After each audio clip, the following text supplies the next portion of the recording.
The massive aircraft carrier USS Gerald R. Ford CVN-78 is the flagship of the United States Navy's aircraft carrier class.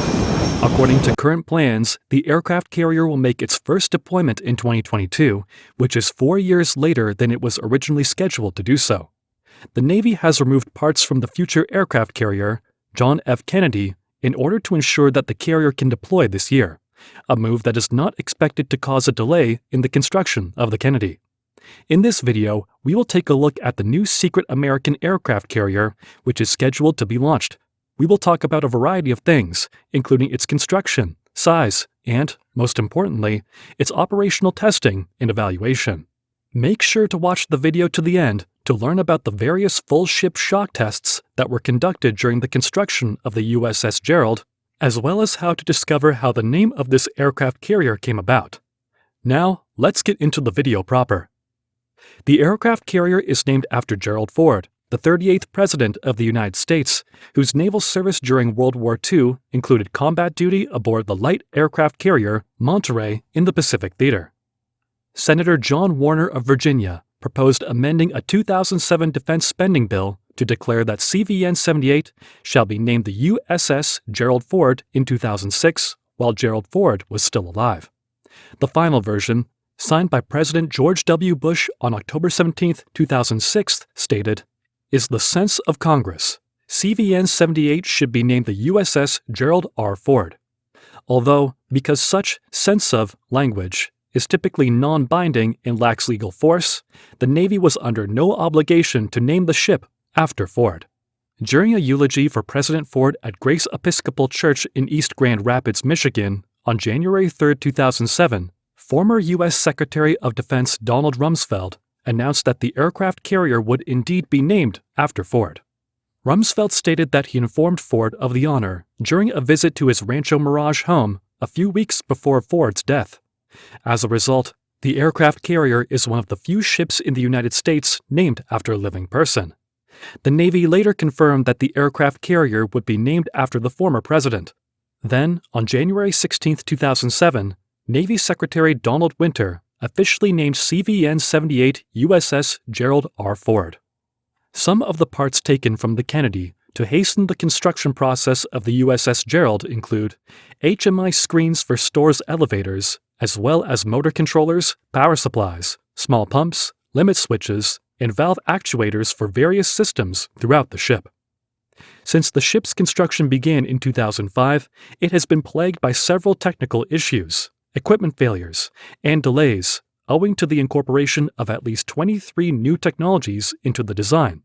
Advanced weapons elevators and the electromagnetic aircraft launch system were among the systems that had problems. According to the Navy, Ford, which was scheduled to deploy in 2018, recently completed its first crew certification in November 2021, preparing the carrier for operational service in 2022. The $13 billion lead ship in the new Ford class of aircraft carriers is currently in the final maintenance phase ahead of its maiden deployment and will be available for Navy tasking soon after facing a series of delays and working out reliability problems with multiple new technologies.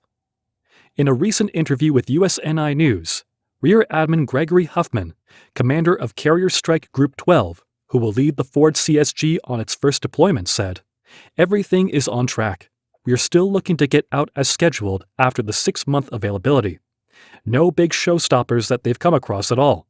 So, very, very positive news coming from the captain and from the shipyard. And then, as we come out of that, I think we're going to be set very well to get back in that operational mindset and get ready for the deployment."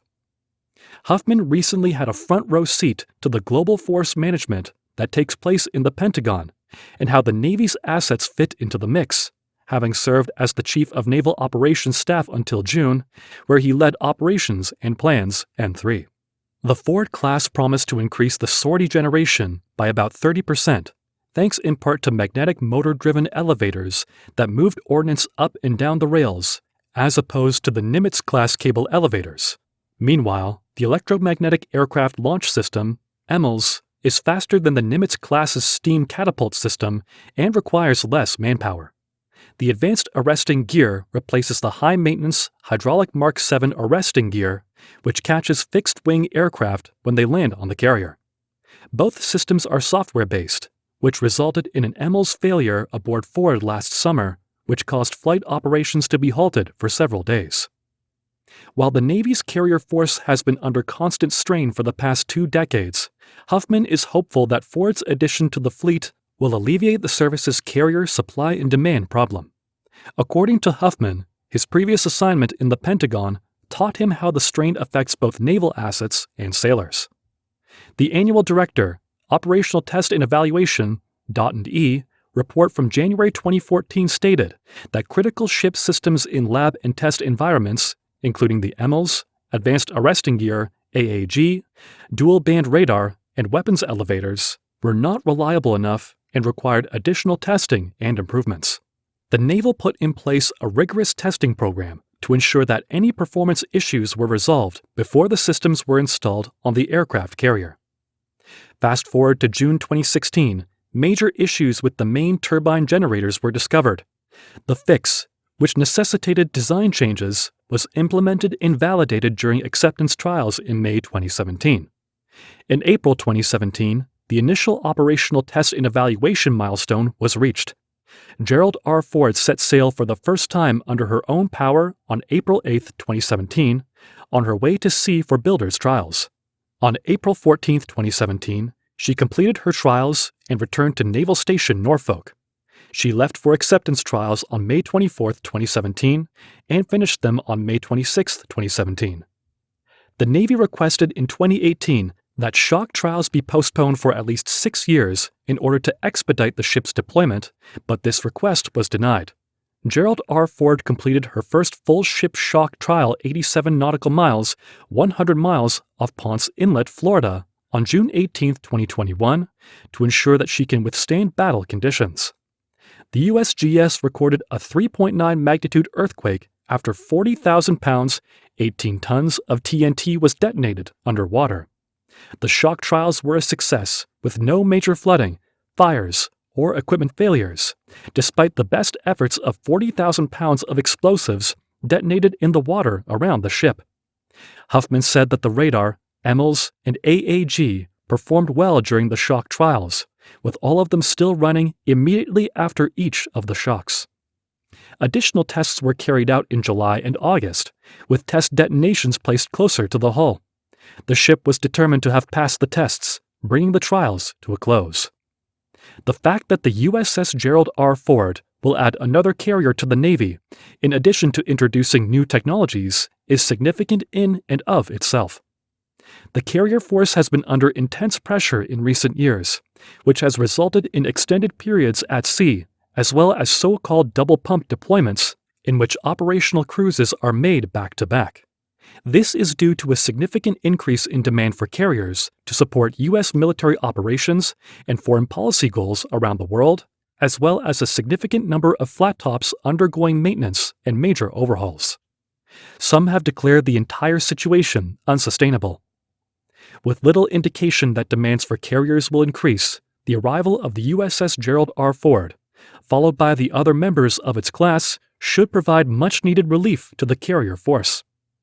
The USS Gerald R. Ford should relieve some of the pressure on the other carriers and crews, not only by introducing a new hull to the fleet, but also by its rumored ability to generate more sorties than a Nimitz-class vessel over the same time period. In a major combat operation, the Gerald R. Ford class will be the premier forward asset for crisis response and early decisive striking power. Aircraft carriers and carrier strike groups of the Gerald R. Ford class will provide the core capabilities of forward presence, deterrence, sea control, power projection, maritime security, and humanitarian assistance. The class improves warfighting capability, improves the quality of life for our sailors, and lowers total ownership costs. When compared to the Nimitz class, each ship in the new class will save more than $4 billion in total ownership costs over its 50-year service life. The CVN-78 is designed to function with nearly 700 fewer crew members than a CVN-68 class ship. Because of advancements in ship design, the embarked air wing will be able to operate with 400 fewer personnel. New technologies and ship design features are expected to reduce the crew's watch standing and maintenance workload. The Gerald R. Ford is the first aircraft carrier to be built entirely of electric utilities, removing steam service lines from the ship, reducing maintenance requirements, and improving corrosion control. The ship's systems and configuration are optimized to maximize the sortie generation rate, SGR, of attached strike aircraft, resulting in a 33% increase in SGR compared to the Nimitz class. During its 50-year service life, the ship's configuration and electrical generating plant are designed to accommodate new systems, including direct energy weapons. Do you believe any other country will be able to break this record and build an even larger aircraft carrier? Please share your thoughts in the comments section. Looking forward to seeing you in the next one.